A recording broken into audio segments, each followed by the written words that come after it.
আকাশবাণী কলকাতা সমীক্ষা শিরোনাম বিঘ্নিত গ্রাম বাংলার কৌমজীবন। লিখেছেন বিশ্বনাথ পাল। রাজনীতি এক বিষম বস্তু। একে বিনা পুঁজির লাভজনক ব্যবসা বলে জানে অনেকেই।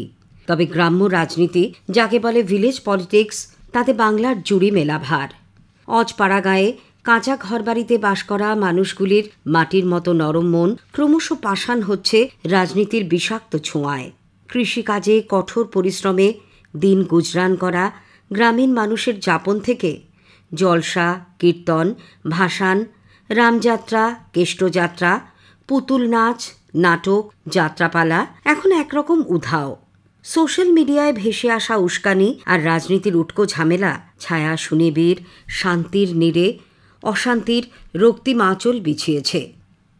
রাজনীতির বৃহত্তর পরিসরে ছোট ফুল, বড় ফুল, হাত, কাস্তে হাতুড়ি যত ইচ্ছে পাশাপাশি থাকুক, নিচু স্তরে একে অপরকে জায়গা দিতে নারাজ। রাজনৈতিক জমি দখল বা ধরে রাখার মরণপণ লড়াইয়ে বিঘ্নিত হচ্ছে গ্রাম বাংলার কৌমজীবন। দত্তপাড়ার সঙ্গে কায়েতপাড়ার, মল্লিকপাড়ার সঙ্গে মোল্লাপাড়ার দূরত্ব বেড়েই চলেছে। এই দূরত্ব আগের আমলেও ছিল। ধূর্তের দল আখের গোছাতে রাজনীতিতে নাম লেখাত। দাপুটে নেতাদের তাঁবেদারি করে ঢুকে পড়ত ক্ষমতার অলিন্দে। আক্রমণের নিশানা হতেন নিরীহ মানুষজন। ক্ষমতালোভী নেতাদের নানান অপকর্ম এখনকার মতো 24 ঘন্টার মিডিয়া বা সোশ্যাল মিডিয়া না থাকায় প্রচার হতো না। দিনকাল বদলেছে। কেন্দ্রের প্রচুর টাকা এখন সরাসরি পঞ্চায়েতে আসছে।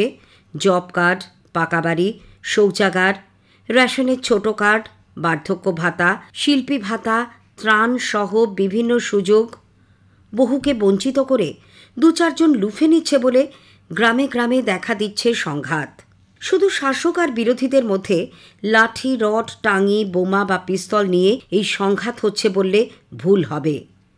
ক্ষমতাসীন রাজনৈতিক দলের গোষ্ঠী কোন্দলের বিষময় দ্বন্দ্ব গ্রাম বাংলার আবহমানকালের শান্ত পরিমণ্ডলকে গ্রাস করেছে। গত 10 বছরের মধ্যে রাজনীতির কারণে মাথা ফাটেনি, পরিবারের কাউকে হারাতে হয়নি, রক্তপাত ঘটেনি এমন গ্রাম থেকে কেউ এক মুঠো সর্ষে চাইলে হতাশ হবেন। কেন এমন হলো? মহামতি গোখলে যে বাংলা সম্পর্কে বলেছিলেন, what Bengal thinks today, India thinks tomorrow, Sri Ramakrishna, Rammohan, Vidyasagar, Rabindranath, Nazrul, Subhash Chandra, Chittaranjan, Khudiram, মাতঙ্গিনীদের বাংলায় মূল্যবোধ বর্জিত মুনাফা আর স্বার্থ সর্বস্ব হিংস্র রাজনীতির এত রমরমা কিভাবে সম্ভব হলো? এক কথায় এর জবাব দেওয়া যাবে না। কর্মহীনতা আর বেকারত্ব একটা বড় অংশের তরুণদের দলজীবী করে তুলেছে। দ্রব্যমূল্য বৃদ্ধি আর চারিদিকে হতাশার উৎকট পরিস্থিতিতে সহজে ধনী এবং প্রভাবশালী হয়ে ওঠার পথ দেখিয়েছে রাজনীতি। ওপরতলার আশীর্বাদ ধন্য এইসব উঠতি বহুবলী নেতাদের ভয়ে কাঁপে পাড়া, গ্রাম, এলাকা। সব কিছুতেই এরা শেষ কথা বলে। সে ক্লাবের পুজোই হোক বা মেলা বা খেলা কিংবা ধর্মীয় অনুষ্ঠান। বড় নেতাদের সভা ভরানোর দায়িত্ব সুচারুভাবে পালন করে নিজেদের পদ এরা ধরে রাখেন।